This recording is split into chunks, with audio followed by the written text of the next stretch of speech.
ni ibihe turimo bitari kutworohera. Ibihe birakomeye ariko ntibiranakomera cyane buriya. Nkurikije n'amakuru Imana ibigenda impa birakomera ariko ntibirakomera cyane. Uvuze ijambo rintera ubwoba kandi byanga bikunze hari abantu bashobora kuba baryumvishe nkanjye. Uravuze ngo uri gusengera ibihe turimo ngo birakomeye, ngo ariko nanone ntibyari byakomera. Hari ibikomeye kurusha ibingibi turimo.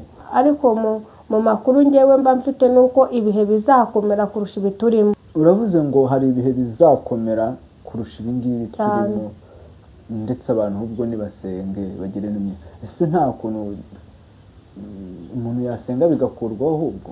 Oya, icyo Imana yagambiriye iragikora. Umugambi w'Imana nta muntu ujya witambika. Noneho abantu nibashaka bitegure bamere nk'umusirikare wambariye urugamba.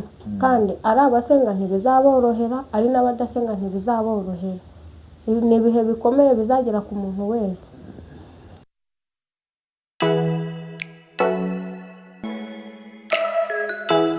Nkwibutse kandi ko uramutse ushaka kugura inzu yo guturamo, inzu yo gucururizamo, kugura ikibanza, kugura umurima mwiza munini wo kuba wakoreramo ibijyanye n'ubuhinzi cyangwa se ubworozi, duhamagare kuri iyi nimero 0787 32 42. Umuranga mwiza aguhuza n'icyo ushaka. Dutangiye tugusuhuza kandi tukwifuriza amahoro ndetse n'imigisha biva ku Mana Data twese, wowe mukunzi wacu ubana natwe ukurikirana ibiganiro byacu ndetse n'inkuru zacu 5 kuri 5 umunsi ku wundi. Amahoro y'Imana nabane nawe. Nk'ibisanzwe nje wumva nitwa Ngoboka Miriam Theo. Uyu munsi rero ntabwo nakoze njyenyine, ndi kumwe na Clemence w'Imana. Ubwo rero munyarukireho naho muze gukora subscribe nimuze gusanga ibintu bimeze neza. Yesu ashimwe mukozi w'Imana. Ahimbazwe burundu. Wongeyeho n'akantu kitwa burundu cyane. Uvuze burundu ushatse kuvuga iki kandi? Ahimbazwe burundu nyine. Urakomeye? Ndakomeye. Uri amahoro? Ndamahoro. Tuguhaye ikaze ku Baheburayo TV. Murakoze. No kuri Clemence w'Imana. Murakoze. Haleluya, haleluya. Amen. Ndabashuje mu izina rya Yesu. Baheburayo TV si ubwa mbere, cyakoze kuri Clemence TV ni ubwa mbere. Ariko Imana yacu isezeranye igasoza yari yarabitubwiye. Ubwo kubambonye yisura ari ubwa mbere, ndi umubyeyi Imana igiriye neza, njya nkunda kuvuga ngo ndi Dawidi uvuye mu ishyamba ejo bundi. Nitwa Nyirakuzaremye Agnes, ndi umudamu ufite umutware n'umwana umwe. Ubwo i Kigali njya mbona bamenya ngo ni ba mama runaka, nanjye ndi mama Gift, ndi mama Yeme. Ibyo byose ni ibyo Imana yagiye itubwira kandi irabisohoza. Yego. Reka unyemerere twinjire mu kiganiro mbere na mbere udusengera Imana. Murakoze. Mana yacu nziza, Imana idukunda, Imana ivuga bikaba, Imana isezeranya bigasohora. Uri inshuti nziza, ntujye uduhana ngo utureke, ntuharara ngo uduhararukwe. Njya mvuga ngo ndagukunda. Imana nta muntu n'umwe ujya usubiza inyuma, mu gihe twebwe mu buzima bwa kimuntu hari abo tureba tukabinuba tukabasubiza inyuma, ariko wowe ngukundira yuko uko umuntu aje imbere yawe ntujye umusubiza inyuma, nuhimbazwe. Turi muri iki kiganiro Mana, ntabe ari nge, ntabe Clemence TV, ntabe Abaheburayo TV, ahubwo izina ryahabwe icyubahiro kandi icyo wagambiriye kuri twebwe ari cyo kiba hagati muri twebwe. Mana turagushimiye kandi ko n'uyu munsi wawutugabije. Turagushimiye Mana, nubane natwe muri iki kiganiro, ibendera ry'ubutsinzi rizamurwe ku bw'iki kiganiro. Mana ndatuje ntutuze kandi ubwami bwawe bube hagati muri twebwe, ni mu izina rya Yesu. Amen. Amen, amen, amen. Ndagira ngo dutangirire ku ijambo uvuze. Ngo ni Dawidi uvuye mu ishyamba vuba. Ako kantu. Uri Dawidi gute uvuye mu ishyamba vuba gute? Impamvu vuga ngo ndi Dawidi uvuye mu ishyamba vuba, abantu bakunda gusoma Bibiliya, Dawidi yari umwami.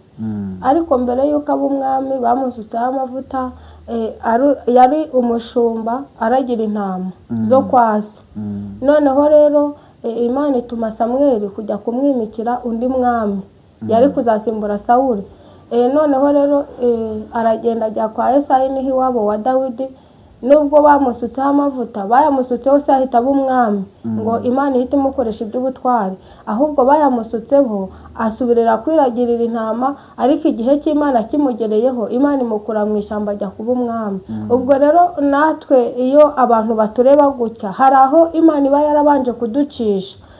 Niyo mpamvu uvuga ngo natwe handi tuba twaranyuze ni mu ishyamba. Umuntu aca mu ishyamba ritandukanye n'irya mugenzi we. Rero ukabayo ufite amavuta, Imana ivugana natwe ko twagiye tubayo abantu mutatuzi, muri kutubona twagiye tubayo mutatuzi, ariko ubu twaje ahabona. Ubwo ni ukuvuga ngo impamvu turi kuri tere Clemence TV mukaba muri kumbonaho, Abaheburayo TV muri kumbonaho, ni uko nyine twari dufite amavuta ariko tuguma mu ishyamba. Ariko noneho impamvu twaje ahagaragara natwe twavuye mu ishyamba. Hashimwe Yesu wabikoze, hashimwe Yesu wadukuyeyo. nuko yashimwe Yesu wagize gutya akabaduhamagayeyo akabaratuzanye cyane. Imana ishimwe. Rero tunejejwe nuko Imana yakoze imirimo. Muri byigeze gutera kwasa avuga ngo yakoze imirimo. Njye umwana w'umuntu ntari gushobora, kandi njye umwana w'umuntu ntari, muri make ntabwo ari kuyishobora. Dushimiye yagufashe ikakuvana mu ishyamba cyane, ikakuzana kuri bose babireba cyane, ikashira kuri tele ikakwicaza kuri televiziyo cyane.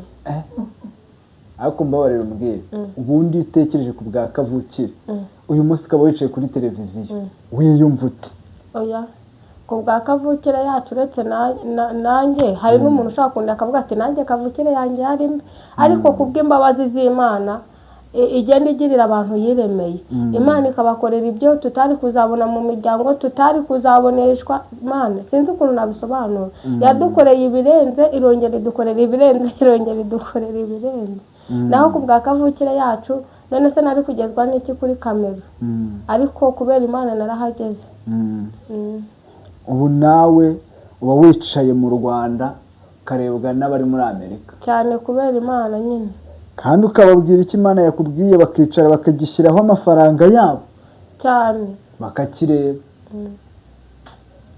Mera Yesu icyubahiro ni icye, nuko aragikuye muramushima buri munsi. Haleluya. Ntitwari abo kumenyekana, ntitwari abo guhabwa ijambo, ntitwari abo gukundwa, ariko Yesu atugezeho aradukunda, ikindi araduhamagara aduha n'umurimo.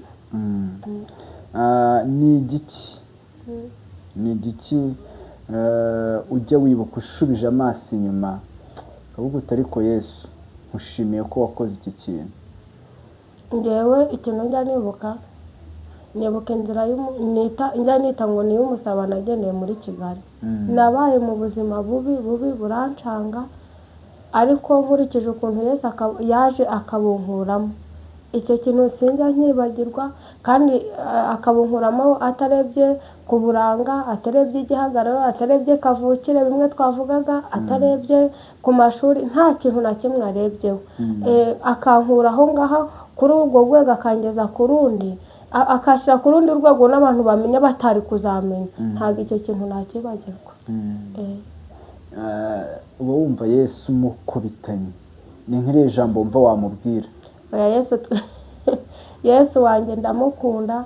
Mba numva ari nk'ibishoboka, nyavuga ngo abantu batanga amakado, ari nk'ibishoboka nagenda mfata wa Yesu wanjye nzi namenye nkamushyira mu bandi bantu, ariko ntibikunda.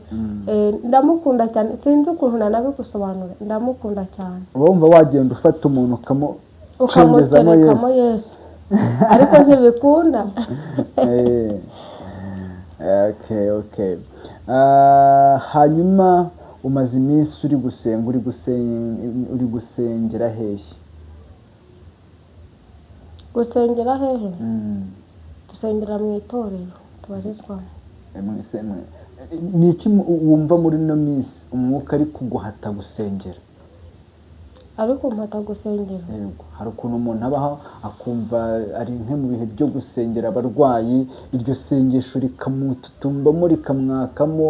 Hari igihe umuntu abaho akumva ari guhatwa gusengera igihugu, hari igihe umuntu abaho akumva ari gusengera itorero, hari n'igihe noneho nawe ubwe abaho akumva ari gusengera urugo rwiwe.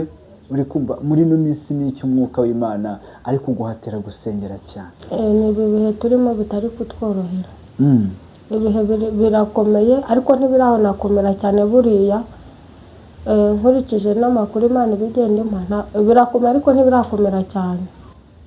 Ubwo ni ukuvuga ngo hari ibihe bijya bikomera bikadutwara abantu b'Imana bakagwa bagasubira inyuma bakava mu byaha. Uko ibihe bigenda birushaho gukomera tugenda dutakaza abantu. Ni ukuvuga ngo mba ndi gusenga kugira ngo Imana igenda irengera abantu bayo mu buryo butandukanye, kuko ibihe birakomeye. Uretse n'abandi bantu natwe byadukomerera. Uvuze ijambo rintera ubwoba kandi byanga bikunze hari abantu bashobora kuba baryumvishe nkanjye. Uravuze ngo uri gusengera ibihe turimo ngo birakomeye, ngo ariko nanone ntibyari byakomera. Hari ibikomeye kurusha ibi ngibi turimo.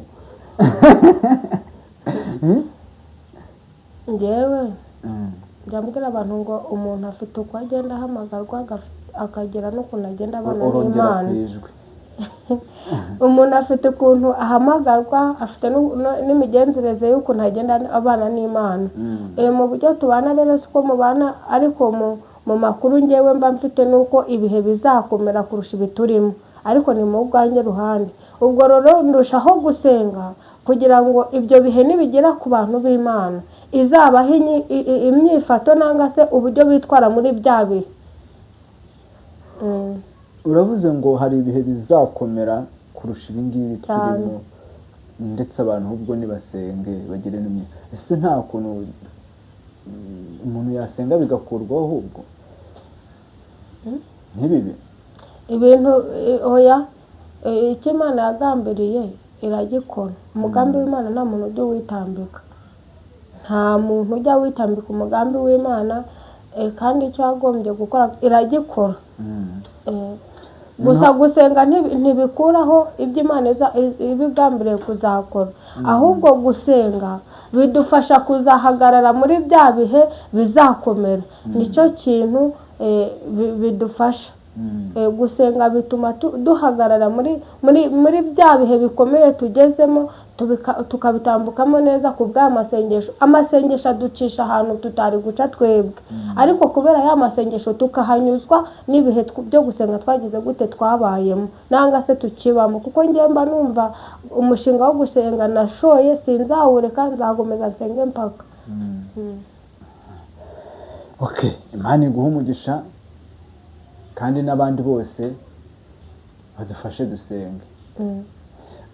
Buri wese mu ruhande rwe ajya asenga, Imana imushoboze guca mu bihe agiye arimo nanga se agezemo n'ibyo tuzageramo. Noneho abantu nibashaka bitegure bamere nk'umusirikare wambariye urugamba. Sinzi uko nabibabwira, ariko ku bwanjye ruhande mba niteguye kandi nsenga ngo Imana izacuboze guca mu bihe ibyo ari byo byose. Okay.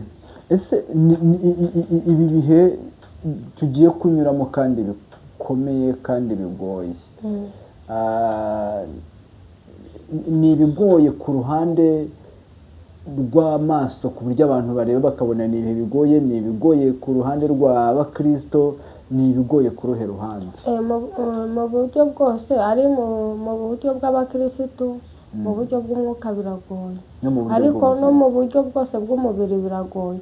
Kandi ari abasenga ntibizaborohera, ari n'abadasenga ntibizaborohera. Ni ibihe bikomeye bizagera ku muntu wese. Hanyuma Agine, akenshi na kenshi iyo abantu bakubonye kuri kamera bahita bizera ko uzanye ubutumwa. Uyu munsi Imana yagutumye ngo iki? Uyu munsi tugiye guhanura ubuhanuzi, ariko turabushyira mu ijambo ry'Imana.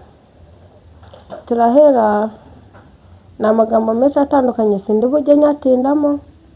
Turasoma igitabo cya kabiri cya Mose bita Kuva, abantu bari kunkurikirana nangwa se bari kunyumva, iki gice cya 12 nibashaka bazahere kuri umurongo wa 3 bageze kuri 15, kuko hose ngiye sindi buhasome, ndagenda ncamo gake gake nanababwira icyo Imana ishaka kubabwira. Ngenda ndasoma hano kuri 12 ngo nuko muri iryo joro nzanyura mu gihugu cya Egiputa nkica abana b'imfura bose bo mu gihugu cya Egiputa n'imfura z'abantu n'uburiza bw'amatungo, nimara abanyegiputa zose nzasohoza amateka nziciriyeho ndi Uwiteka.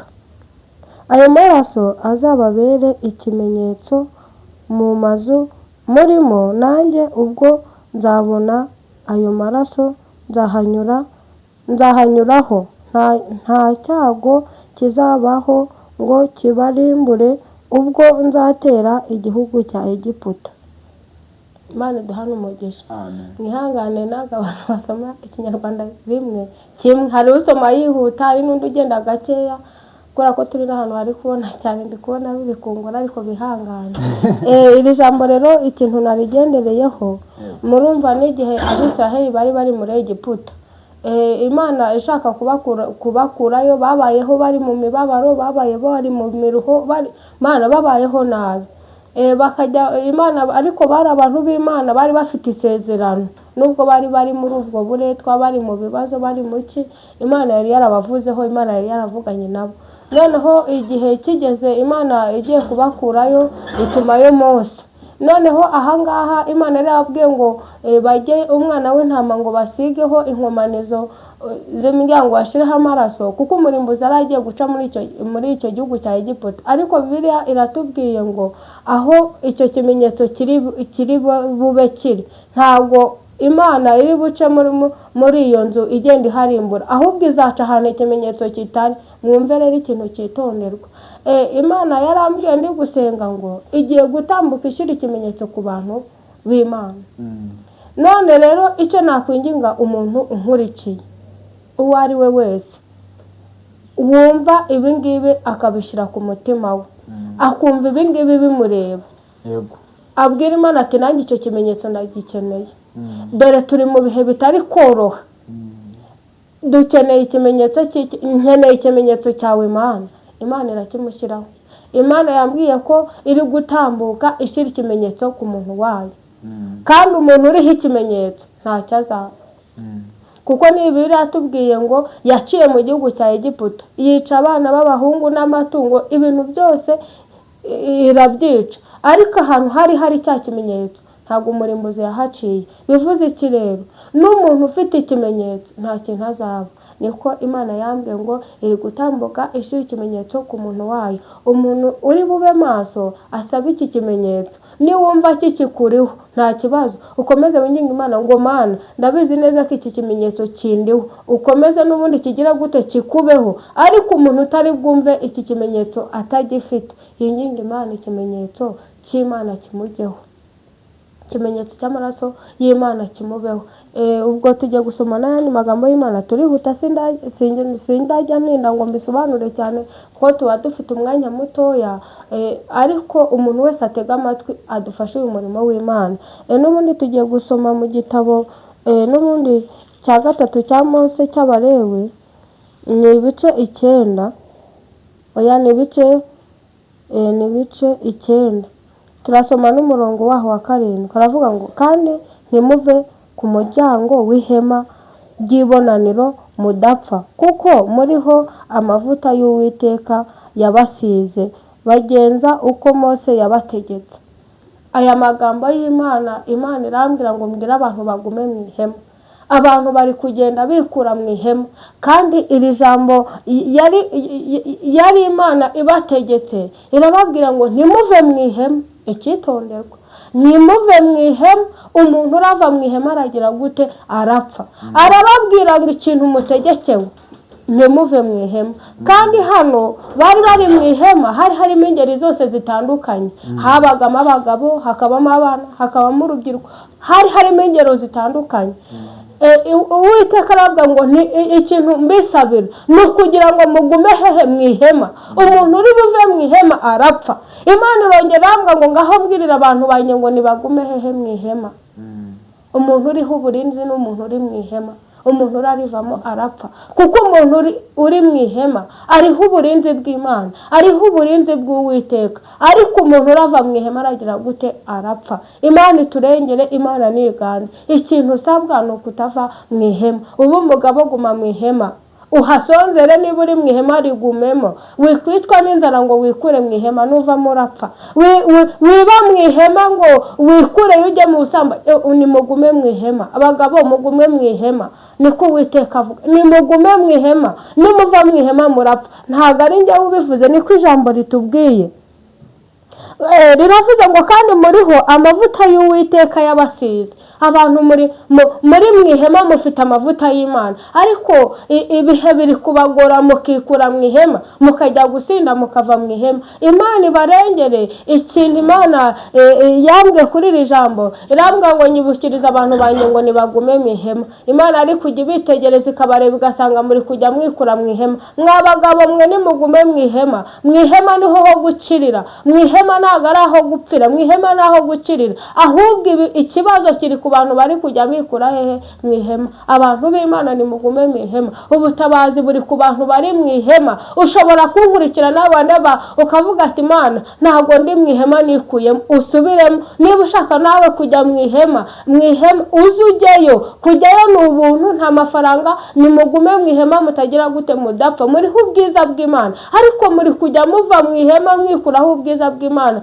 murapfa. Rero Imana yambwira ngo bambwirire bagume hehe? Bagume mu ihema. Imana ibaha umugisha. Turajya dusoma amagambo menshi sindajya nyatindamo. Ni ukuvuga ngo icyo urumva kikureba urajya ugishyira ku mutima. Ufite ukuntu usenga ukabwira Imana, nanjye mfite ukuntu nsenga nkagira gute? Nkayibwira.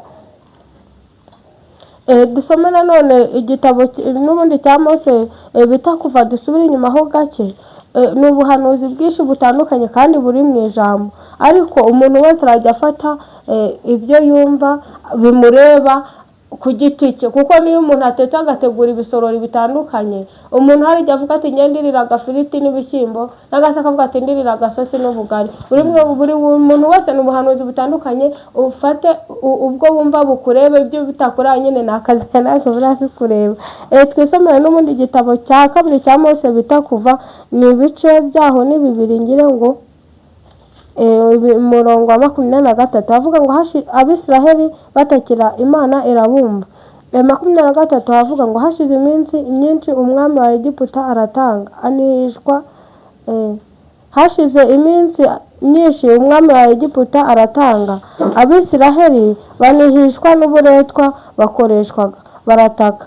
Gutaka batakishwa n'uburetwa kurazamuka kugera ku Mana. Imana yumva umuniho wayo, yibuka isezerano ryayo yasezeranye na Aburahamu na Isaka na Yakobo. Imana ireba Abisiraheli imenya uko bameze. Amen.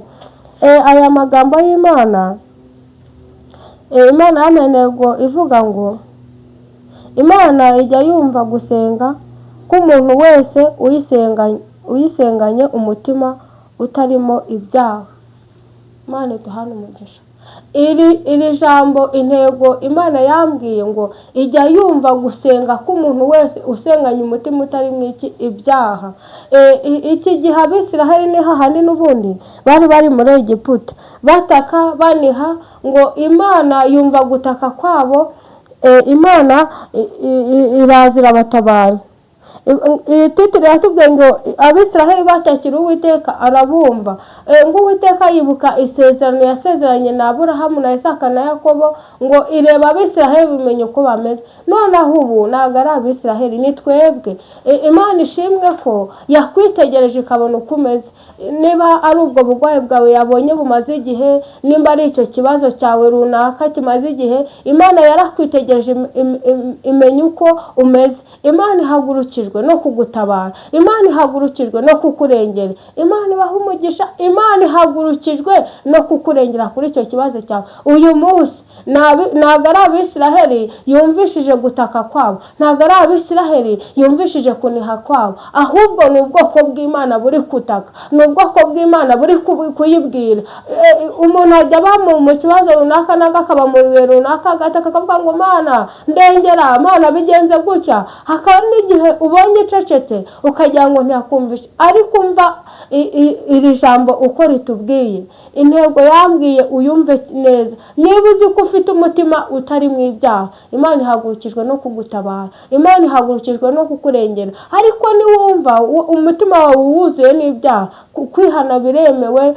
Abantu baba mu matorero atandukanye, ugende wihanire mushumba nanga se n'abakozi b'Imana nk'uko mutureba, n'undi wamwihanira nanga se sinjya amenya ayandi matorero, cyane cyane ngiye menya iryo mbamo. Niba uba no kwa padiri ugasaba imbabazi penitensati, najyaga numva ngo urazisaba, n'ubundi ujye mu ntebe ya penitensi. Ahantu hose ugende, niba wumva ufite umutima wuzuye ibyaha, ugende wihane, ubundi Imana nawe uyibwira ati nanjye iki ngiki Imana kirandembeje, Mana nanjye iki ngiki gira uko ubigenza, gira uko ubigenza. Imana iteze amatwi kugira ngo yumve gutakwa ko abantu bagira gute bayitakira. Imana yacu ntijya yirengagiza. Nyavuga ngo abantu barirengagiza, umuntu yakwemerera uyu munsi ikintu ejo akakireka kuko ari umuntu, ariko Imana yacu ntago yirengagiza, icyo yemeye iragikora. Kandi ikintu nkundira Imana, nyavuga ngo tuyiza imbere mu gitondo, tukaza saa moya, saa mbiri, saa tatu, nta muntu ujya yirukana ngo genda nanga ngo urusaku rwawe rwarandembeje. Mu gihe umwana w'umuntu ashobora kuvuga ati uvuganye nanjye igihe nzagira icyo mbikora, ariko Imana yacu urayitakira ukayibwira ukumva, iyo kandi irimo yumva iri gushaka igisubizo cy'ibibazo byawe. Imana rero ibaho umugisha ku bantu baba badukurikiranye bakadufasha umurimo. N'ubundi tugiye gusenga Imana. Umuntu ashobora kundeba akavuga turi umukozi w'Imana yansengera ndamukeneye, ngiye kubabwira nimero yanjye ya telefone ubundi dusenge. Nimero ni 0789438241. Turagushimiye ku kiganiro cyiza uduhaye. Imana y'amahoro iguhe umugisha, kandi rwose ineza y'Imana ikugaragareho mu izina rya Yesu. Amen. Nawe mukunzi wacu wari ukurikiye ikiganiro cyacu, reka tukubwire ngo Imana y'amahoro iguhe umugisha. Habaye hari inyunganizi cyangwa igitekerezo, reka duhure muri comment. Niba ari bwo bwa mbere kandi ubonye ibiganiro byacu, kora subscribe. Niba kandi wagikunze, kanda like ndetse na share kugira ngo turusheho kugenda tumerana neza cyane.